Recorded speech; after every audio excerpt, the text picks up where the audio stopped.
अस्सलाम वालेकुम जी। हम अपना टॉपिक प्रोबेबिलिटी कंप्लीट कर चुके हैं। बताइए, अगर प्रोबेबिलिटी टॉपिक की जो वर्कशीट मैंने आपको सेंड की थी, हमने लास्ट टाइम भी उसमें से कुछ क्वेश्चन डिस्कस किए, उसमें कोई फर्दर प्रॉब्लम्स हैं तो बताइए।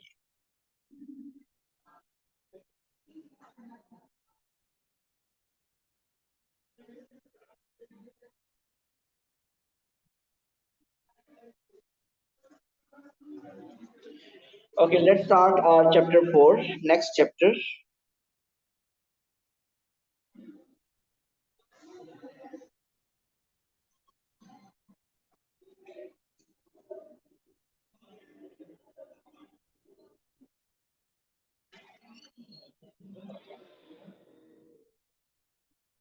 थोड़ा और टाइम गुजार के आए।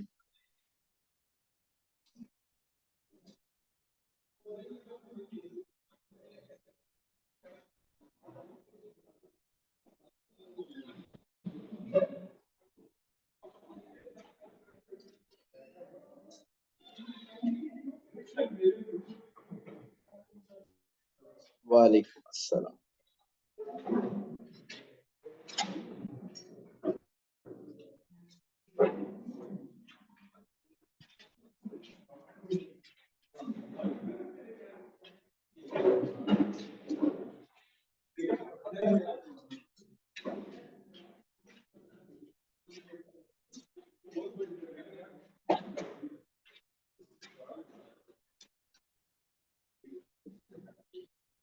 Okay, chapter 4 is discrete random variable.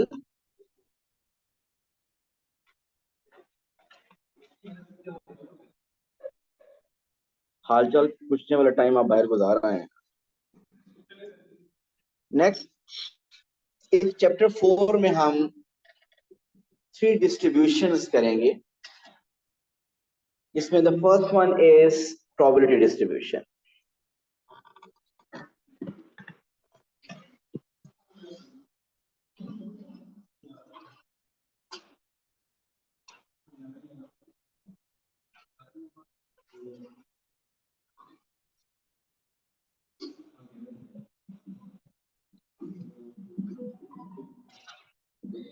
Ji, probability distribution, जो कि हमारा हमने इसमें दरार आगे आ गई, जल्दी जल्दी से उठें। ये खुद पढ़ता है घर पे और यहाँ पे अकेडमी में लोगों को नहीं पढ़ना।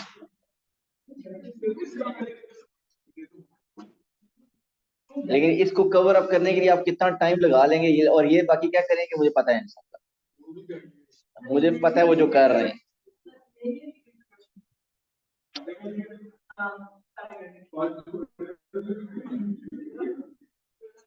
ओके जी, प्रोबेबिलिटी डिस्ट्रीब्यूशन देखिए प्लीज। क्या होती है प्रोबेबिलिटी डिस्ट्रीब्यूशन, गेस करें। प्रोबेबिलिटी डिस्ट्रीब्यूट करनी है इसमें। आपको पता है आप लोगों ने फ्रीक्वेंसी डिस्ट्रीब्यूशन ऑलरेडी पढ़ा हुआ है। ये वर्ड फ्रीक्वेंसी डिस्ट्रीब्यूशन जो मैं नाम ले रहा हूं, ये भी आपने आज फर्स्ट टाइम सुना है, लेकिन ओ लेवल में आपने फ्रीक्वेंसी डिस्ट्रीब्यूशन ऑलरेडी की हुई है। क्या मतलब फ्रीक्वेंसी डिस्ट्रीब्यूशन? अगर मैं आपको कहूं कि इस क्लास में ओ लेवल में जो मैथ के आपके ग्रेड्स हैं वो मुझे बताइए, तो उसमें एक बात तो आपको ये पता चलेगी कि ओ लेवल में जो ग्रेड और उनकी फ्रीक्वेंसी में ए स्टार्स भरे पड़े होंगे। अगर वहां पे भी नहीं है तो फिर इधर क्या हालात होंगे? अच्छा, तो ग्रेड्स ए स्टार, ए, बी, सी।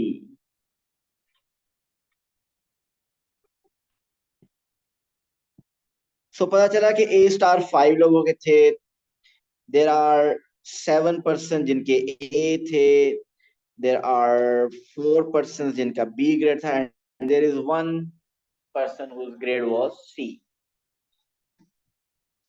ये फ्रीक्वेंसी हुई है आप। ऐसे ये नंबर ऑफ स्टूडेंट्स फ्रीक्वेंसी थे। सो नंबर ऑफ को with respect to their grades आपने डिस्ट्रीब्यूट। सो फ्रीक्वेंसी को आपने डिस्ट्रीब्यूट किया, दिस इज फ्रीक्वेंसी डिस्ट्रीब्यूशन। ये टेबल, इस तरह के टेबल आपने बहुत से पढ़े हुए ओ लेवल में भी, और प्लस यहाँ पे जो आपने जो चैप्टर डाटा वाला किया था उसमें भी ऐसे काफी टेबल देखे। सो ये टेबल क्या शो कर रहा है? ये फ्रीक्वेंसी डिस्ट्रीब्यूशन को शो कर रहा है। अब हम क्या करने लगे हैं? Probability distribution. सो पहले मैं एक दो एग्जांपल जो दूंगा प्रोबेबिलिटी डिस्ट्रीब्यूशन, वो जस्ट एक कॉन्सेप्ट बनाने के लिए बताऊंगा कि प्रोबेबिलिटी डिस्ट्रीब्यूशन होती क्या है। एक्चुअली प्रोबेबिलिटी डिस्ट्रीब्यूशन पेपर में वो नहीं है, लेकिन सिर्फ पहले एक आइडिया हो जाए कि डिस्ट्रीब्यूशन क्या है। फॉर एग्जाम्पल एक बहुत इजी सा केस लेते हैं कॉइन का। जब आप एक कॉइन को टॉस करें, जब हम एक कॉइन को टॉस करते हैं, सो कितनी पॉसिबिलिटीज होती है? या हेड आएगी या टेल आएगी। आपको अगर मैं कहूं कि उसकी प्रोबेबिलिटी डिस्ट्रीब्यूशन बनाइए, मैं अगर आपसे कहूं कि इसका प्रोबेबिलिटी डिस्ट्रीब्यूशन टेबल बनाइए, तो आप क्या करेंगे? आप टेबल ऐसे बनाएंगे, एक ही कॉइन है, हम इसमें जो आउटकम्स हैं उनको वेरिएबल एक्स से रिप्रेजेंट करेंगे। मुनीब, कौन कौन सी आउटकम्स हैं? Head and tail. सो हम कहेंगे एक्स, एक्स क्या है? आउटकम्स। और आउटकम्स कौन कौन सी? इधर इट्स हेड और इट्स टेल। ये एक्स के अंदर मैंने क्या लिख दिया? आउटकम। और यहाँ पे नीचे में जो लिखने लगा वो देखिएगा क्या है, this is P of x. P of x का मतलब क्या है? Probability of x. मैं यहाँ मुझे लिखनी है probability of head. What's the probability of head? 1/2, 0.5। And what's the probability of tail? 0.5। So ये देखिए आपने प्रोबेबिलिटी डिस्ट्रीब्यूट कर दी फॉर कॉइन। तो ये प्रोबेबिलिटी डिस्ट्रीब्यूशन टेबल था एक कॉइन के लिए। पेपर में ऐसा नहीं आने वाला, ये सिर्फ मैं भी आपका कॉन्सेप्ट बना रहा हूँ कि प्रोबेबिलिटी डिस्ट्रीब्यूशन बेसिकली क्या है। एक और इजी एग्जांपल ले लेते हैं जिसमें हम कहते हैं इट्स अ डाइस। ठीक है, डाइस को हमने रोल करना है, कितनी आउटकम्स होंगी? 6। तो इसका अगर प्रोबेबिलिटी डिस्ट्रीब्यूशन टेबल बनाना हो, सो व्हाट इज एक्स? सबसे पहले आपको एक्स डिसाइड करना होगा क्या है, और फिर नीचे क्या लिखेंगे? P of X. So X mean outcomes. So आपकी आउटकम्स क्या हैं? डायस के केस में इधर इट्स 1 2 3 4 5 और 6।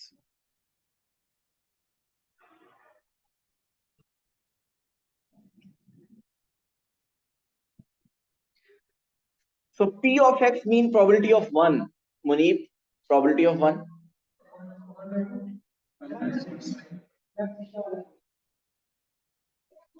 1/6,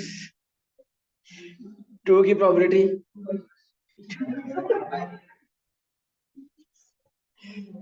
हंसने देखो यार, इतना अच्छा खासा आंसर मिलता है। तो 6 की probability क्या हुई? 6/6।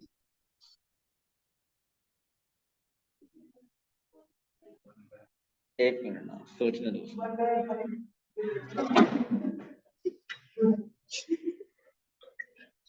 क्योंकि 1 अक्कर हो चुका है तो पीछे 5 पॉसिबिलिटी रहेगी। मुझे बताओ, लूडो खेलते हो? एक दफा 1 डॉट आ जाए, दोबारा छक्का यूज करोगे तो 1 आ सकता है या नहीं आ सकता? 1 की प्रोबेबिलिटी भी 1/6 है, 2 डॉट आने की प्रोबेबिलिटी भी 1/6 है, 3 आने की प्रोबेबिलिटी क्या है? 1/6, 4 आने की, सबकी 1/6। सो 1/6, ये तो मैंने वैसे पूछ लिया था।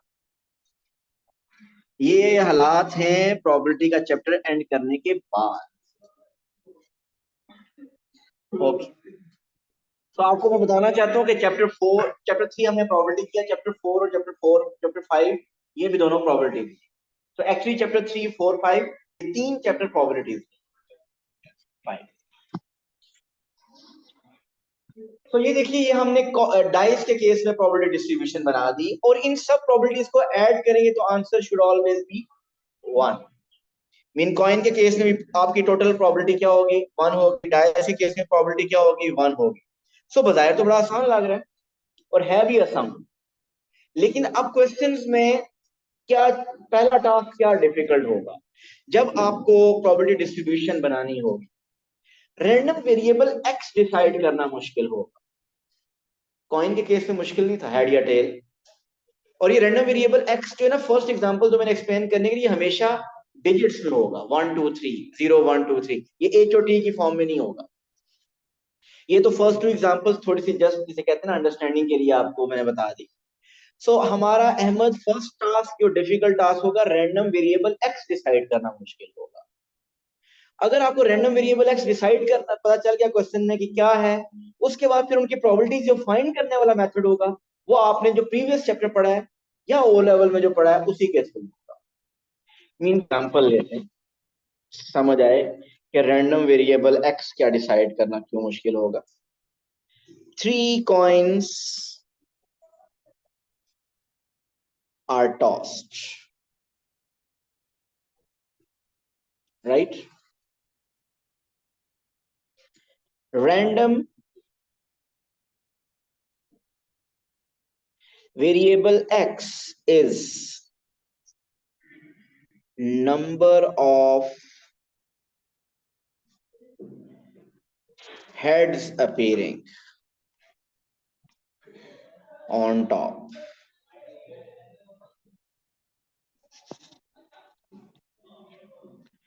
Draw probability distribution table. ये क्वेश्चन है, ड्रॉ करें। तो मसला है इसमें, स्टार्ट करें।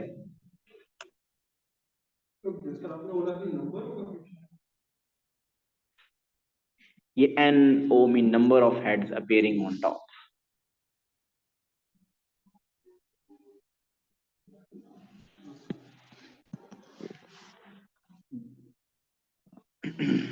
तो मैंने कहा था कि एक टास्क इसका मुश्किल होगा, और वो क्या होगा हादिया? कि रैंडम वेरिएबल एक्स डिसाइड करना। यहाँ पे मैंने टेबल बनाया, एक्स लिखा और उसके अगेंस्ट मुझे लिखना है P of x. Hadiya, what is x? बताइए मैं एक्स में क्या लिखूं? What should I right here?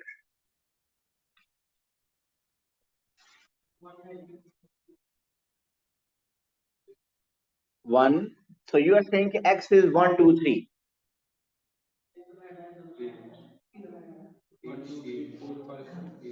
5 6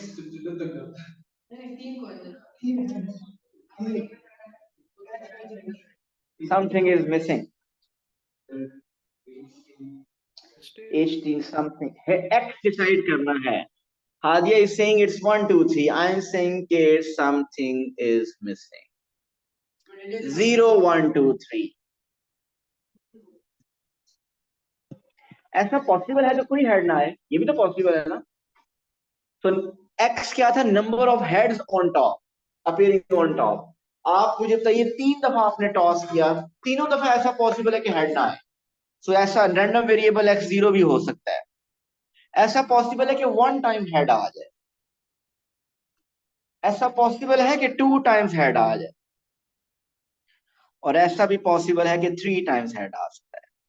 4 times head नहीं आ सकता क्योंकि 3 तो टॉस करने. अब ये प्रॉपर्टी कैसे लिखनी है? अब ये प्रॉपर्टी लिखने के लिए या आपका ओ लेवल यूज होगा, या आपका चैप्टर 3 यूज होगा, या आपका 4 और 5 में जो आगे पढ़ेंगे वो फर्दर यूज होगा. लेकिन अभी तक कोई यूज आपने पढ़ा नहीं, तो प्रीवियस में से कुछ यूज होगा. चाहिए what's the probability of getting zero head? 1/8. What's the probability of getting 1 head?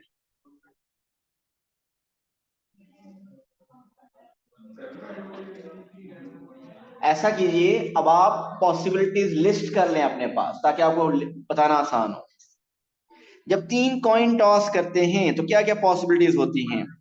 Head head head, head head tail, head tail head, head tail tail. सारी पॉसिबिलिटीज लिस्ट कर लें. Tail head head, tail tail head, tail head tail, tail tail tail. So we have listed all the possible outcomes. Now it's quite easy to find the probability. ऐसे ही है ना? What's the probability of getting no head?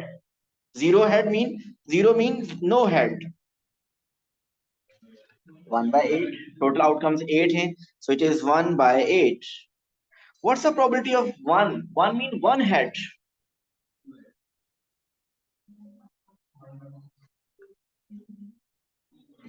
3/8.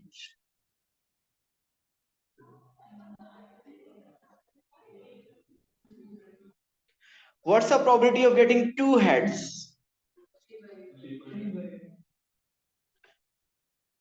वो भी 3/8.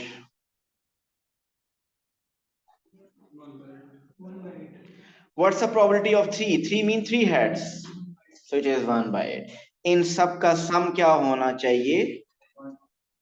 1. और वो सम 1 बन रहा है. तो देखिए, एक स्टार्ट में थोड़ा सा प्रॉब्लम हो सकता है रैंडम वेरिएबल एक्स डिसाइड करते हुए, और अगर वो हो जाए तो उसके बाद प्रोबेबिलिटी फाइंड करें. और प्रोबेबिलिटी फाइंड करने का मेथड वही लेवल या आपका प्रीवियस टॉपिक हो सकता है. ठीक हो गया? प्रोबेबिलिटी डिस्ट्रीब्यूशन में सम टाइम एक तो टेबल बनाने के लिए कहता है, वो टेबल एक की हमने प्रैक्टिस कर ली, अभी आगे कुछ और भी प्रैक्टिस करेंगे. लेकिन इसके साथ साथ कुछ और भी पूछता है आपसे. प्रोबेबिलिटी डिस्ट्रीब्यूशन टेबल से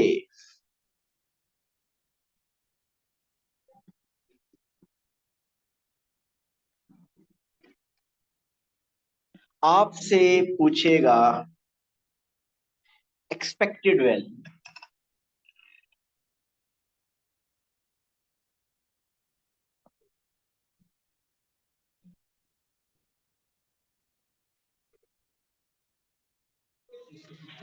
एक्सपेक्टेड वैल्यू, इसको हम ई ऑफ एक्स कहते हैं. Expected value of x, it is summation x P.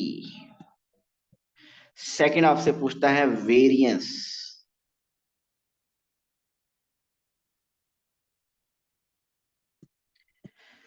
Variance of x is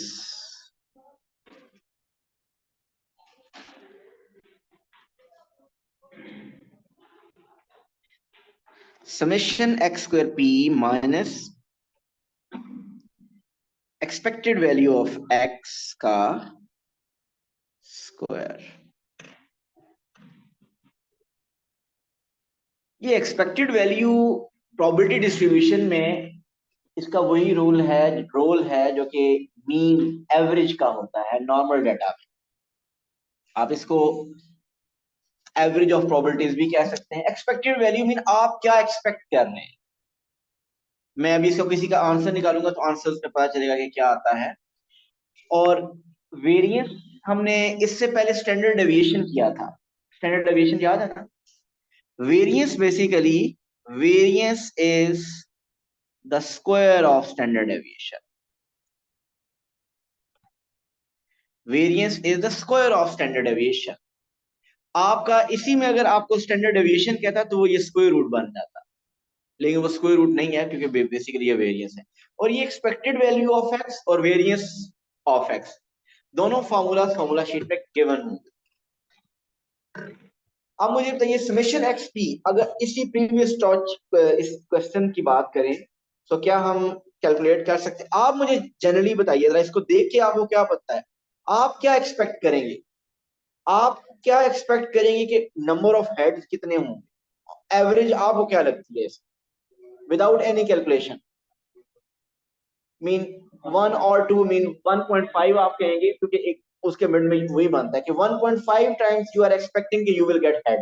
लेकिन 1.5 लॉजिकली पॉसिबल नहीं है, 1 होता है या 2 होता है, लेकिन न्यूमेरिकली इसका आंसर क्या होना चाहिए कि 1.5 टाइम्स वी शुड गेट।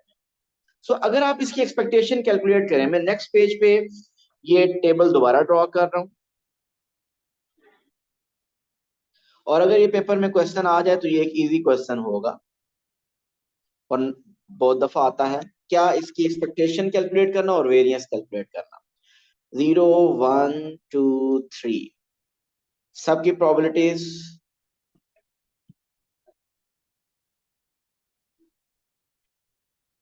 हमने ऑलरेडी लिखी हुई है। 1/8, 3/8, 3/8 एंड 1/8।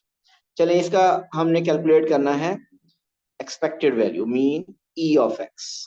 आप बताइए ई ऑफ एक्स क्या मैंने लिखा, summation x P, mean x और पी को क्या करना है, मल्टीप्लाई करना है। अच्छा ये एक्स और पी मल्टीप्लाई नहीं हुए, ये पी ऑफ एक्स है, बेसिकली पी ही है सिर्फ, ये पी ऑफ एक्स। तो आप क्या करें, एक्स और पी को मल्टीप्लाई कीजिए, एक और कॉलम ऐड कर दें जिसमें एक्स और पी को मल्टीप्लाई करेंगे हम। So this is x P. या आप टेबल में ना करें, डायरेक्ट अलग वैसे ही कर लें, इन दोनों सबको मल्टीप्लाई करें और फिर ऐड कर लें। So x p 0 into 1/8 is 0, 1 into 3/8 is 3/8, 2 into 3/8 is 6/8, 3/8। और अब आप इन सबको ऐड कर लीजिए, you will gate summation x P. 6 plus 3, 12/8, 12/8 mean 1.5. So expected value of x is 1.5. जी क्लियर है? एक्स पी, क्योंकि फॉर्मूला देखें ना, फॉर्मूले में क्या लिखा हुआ है, summation x P, mean x P, x और पी का जो प्रोडक्ट लेने के बाद उन सबका समेशन, सबका सम कर। ओके, अब कैलकुलेट करना है वेरिएंस। सो वेरिएंस का फॉर्मूला होता है summation x square P minus expected value of x का स्क्वायर। देखिए एक्सपेक्टेड वैल्यू ऑफ एक्स का स्क्वायर अगर कैलकुलेट करना है वो तो ऑलरेडी हमारे पास है 1.5। सिर्फ आपको कैलकुलेट करना है summation x square P. How will calculate summation x square P? पहले तो एक्स स्क्वायर पी फाइंड करना है। पहले आप बताइए एक्स स्क्वायर पी कैसे फाइंड करेंगे। ये एक्स स्क्वायर पी, आप सही कह रहे हैं, आप में से सब, ये मेरी जो आवाज आ रही है वो ये कह रहे हैं कि आप इस एक्स का स्क्वायर लें, एक कॉलम लाए एक्स स्क्वायर, और उसको फिर आप पी से मल्टीप्लाई कर। लेकिन अगर हम यूं इन दोनों को मल्टीप्लाई कर लें डायरेक्ट, तो भी एक्स स्क्वायर पी आ जाएगा ना। एक्स ऑलरेडी है, इसमें एक्स पी भी है, एक्स इंटू पी है, तो इन दोनों को मल्टीप्लाई करें आपके पास एक्स स्क्वायर पी आ जाएगा।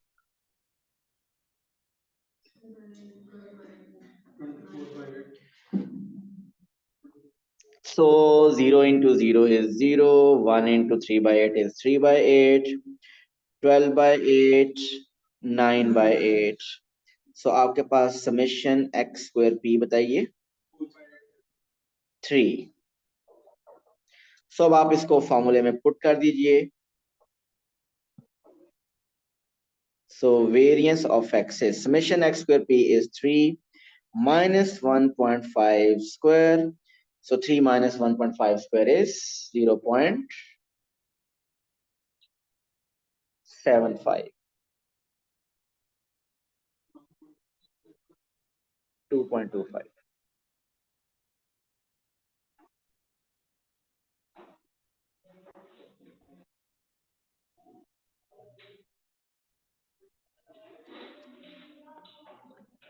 ठीक हो गया। अब आप ये देखिए, जो एक्सपेक्टेड वैल्यू ऑफ एक्स मैंने आपको बताया था 1.5 आंसर आ रहा है, इसका क्या मीनिंग है? इट इज एक्सपेक्टेड कि उन 3 ट्रायल्स में से 1.5 ट्रायल्स में यू विल गेट हेड।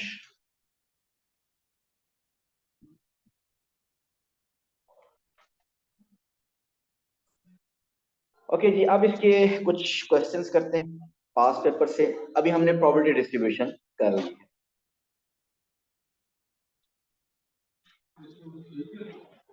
नहीं, इसमें 3 टॉपिक है। इस चैप्टर के अंदर 3 सब टॉपिक है, ये एक हो चुका है।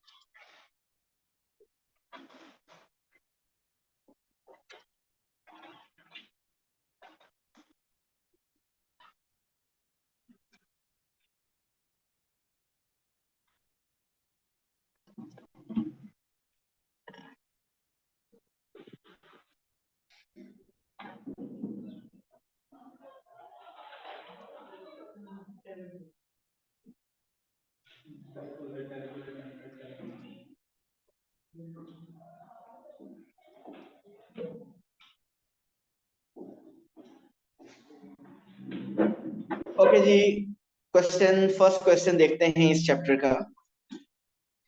मई जून 2002, अगेन रैंडम वेरिएबल एक्स या वो ए अगर मेंशन करता है या पी मेंशन करता है, उसको अच्छी तरह आप डिसाइड कीजिएगा। It says a fair cubical die with faces numbered 1 1 1 2 3 4 is thrown। अच्छा, इसके ऊपर नंबरिंग वो नॉर्मल डाइस वाली नहीं है, 1 2 3 4 5 6 नहीं है। इसके 3 फेसेस पे 1 1 1 लिखा आ रहा है और फिर 2 3 4। The area of a square of side equal to score is calculated. So for example, when the score on the die is 3, the value of A is 9। समझ आया स्कोर कैसे कैलकुलेट कर रहे हैं? कि अगर आपके पास उस डाइस को थ्रो किया और टॉप पे 3 आ जाता है, तो उस सरफेस का, उस 3 का एरिया क्या होता है? उसका एरिया क्या होगा? उसका 3 स्क्वायर ले लेंगे, 9। अगर टॉप पे 2 आ गया तो एरिया क्या होगा? 4। टॉप पे 4 आ गया तो एरिया विल बी 1, आ गया तो area will be 1। Draw up a table to show the probability distribution for a. बनाइए। रैंडम वेरिएबल एक्स नहीं है, रैंडम वेरिएबल ए है। रैंडम वेरिएबल ए अच्छी तरह सोच के डिसाइड कीजिएगा।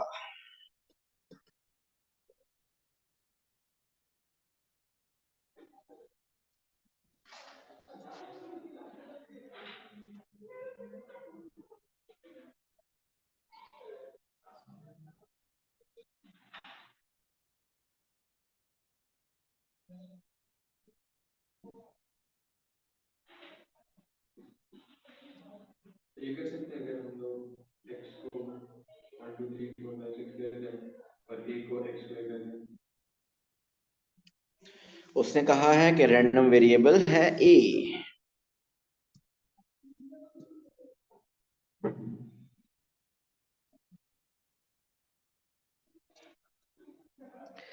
So probability of a। अब आपने डिसाइड करना है कि what is random variable a। 1 4 9 16, ऐसे ही है ना? हाँ दिया, ये इन्होंने बताया रैंडम वेरिएबल। ठीक है रे। सो रैंडम वेरिएबल वो नहीं है जो कि टॉप पे अपीयर हो रहा है। रैंडम वेरिएबल कहता है the area A of the square of side equal to square is calculated. So for example, अब ए क्या एरिया, और फिर आपको कहता है draw of the probability distribution table for A, area के लिए। और एरिया अगर 1 आया, सॉरी टॉप पे अगर 1 आया तो एरिया 1 होगा, 2 आया तो एरिया 4 होगा, 3 आया तो 9 होगा, 4 आया तो 16 होगा। सो रैंडम वेरिएबल a 1 4 9 16 है। Now what's the probability of 1?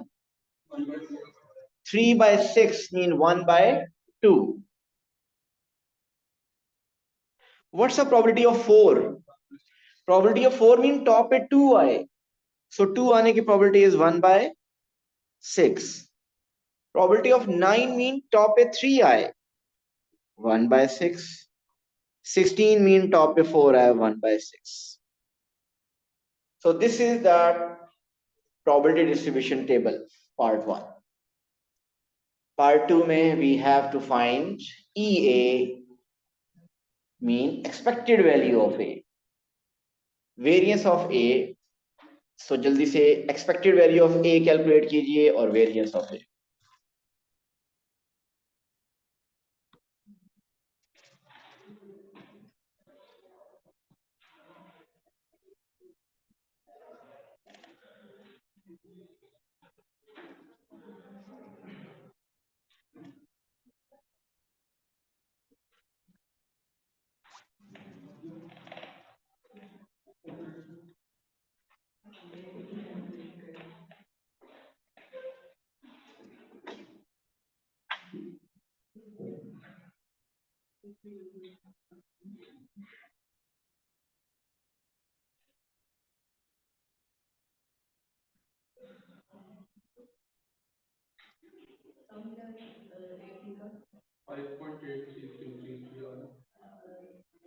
Exact लिख दें।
किसी ने आंसर फाइंड कर लिया तो हादिया को बता दें।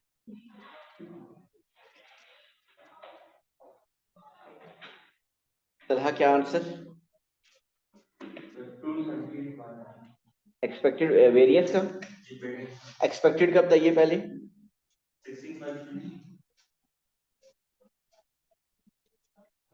आपका ये नहीं है, ये 16/3 और वेरिएंस क्या आया फाइनल?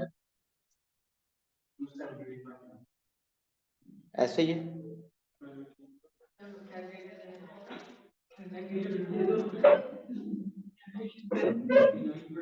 278/9 ये कितना बनता है आपका? नहीं ये तो नहीं, चेक करें।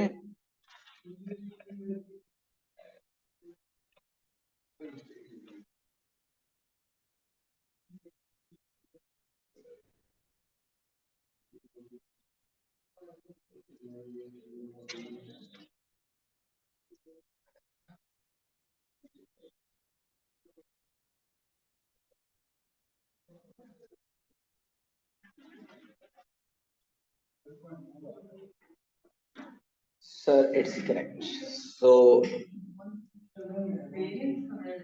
क्या आ रहा है आपका?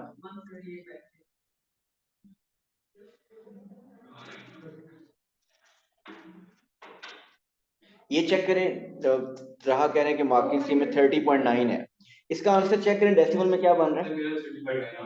30। So this is correct. So 3 significant figure में 30.9 इज वेरिएंस और एक्सपेक्टेड वैल्यू फिर होगी 5.33 शायद।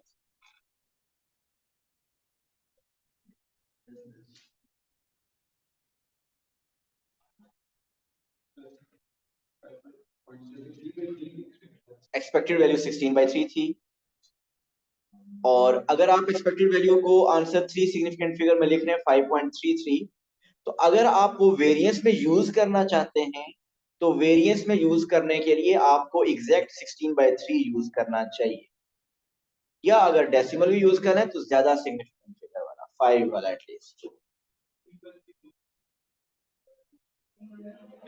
256/9।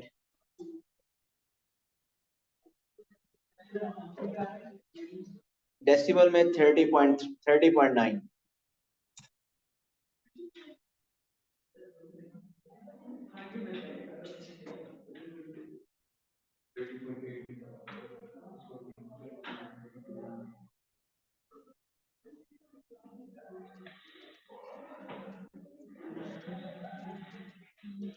आज नहीं दिया तो कल का क्या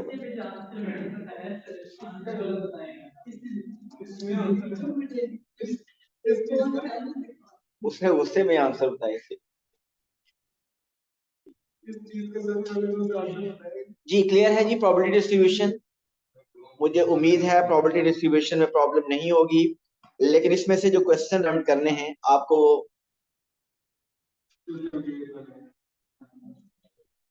सर्च करने पड़ेंगे। अब जरा मैं बता देता हूँ, नोट कर लें जो क्वेश्चन आप कर सकते हैं आज। मई जून 2003 क्वेश्चन 2,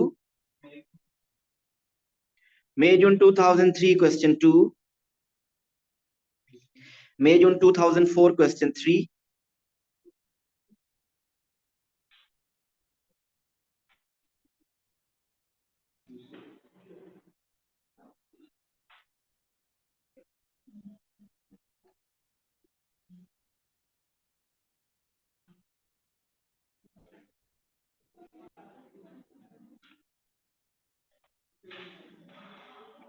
मई जून 2008 क्वेश्चन 6, मई जून 2008 क्वेश्चन 6,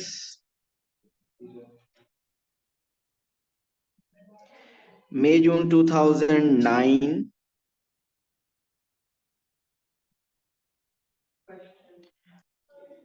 आई थिंक क्वेश्चन 2 कर सकेंगे, and then October November 2001, October November 2001 questions। ये सब क्वेश्चंस मीन 5 क्वेश्चन है मेरा ख्याल है 30.9। थैंक यू सो मच, कल मिलते हैं रमजान टाइमिंग के साथ। अल्लाह। सॉरी राहा, Sir, sorry. Did you say question 7 for the last one? October November 2001 All of it? October November Okay, thank you. 2001 question 7 था या 6 था? Okay, thank you, एक sir. ही